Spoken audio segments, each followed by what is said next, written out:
Alright mga idol, ayan. So familiarization muna tayo mga idol dito sa operating cap ng Dimag Tadano brand. Alright, as what I said mga idol sa previous video natin, kung baguhan ka pa lang sa ganitong crane o hindi ka pa nakasampa sa ganitong crane, so i-save mo na tong video na to at i-share mo na para may babalikan ka balang araw.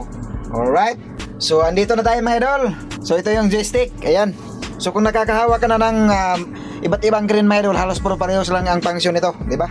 So dito, boom down, boom up, tapos hoist down, hoist up ng main hoist mga idol. Ito ng kabilang joystick mga idol, hoist down, hoist up ng auxiliary, din swing left and right mga idol. Alright, so dito na mga idol, ito yung swing lock. So pag nakakulay pula, ibig sabihin naka-activate yung swing mo, tapos lock mo, nakapatay yung pula mga idol. So ito free swing o naka-free wheel yung crane mo mga idol, ganyan.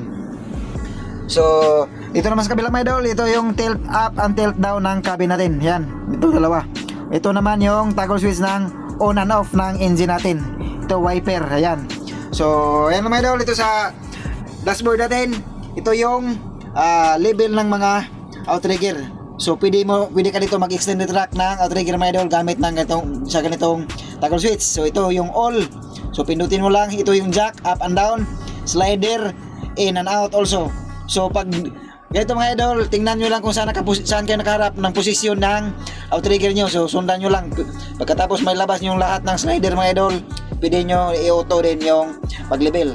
So ito mga idol, ito yung manual lang pag-pick up ng counterweight. So manual to mga idol. Ito manual.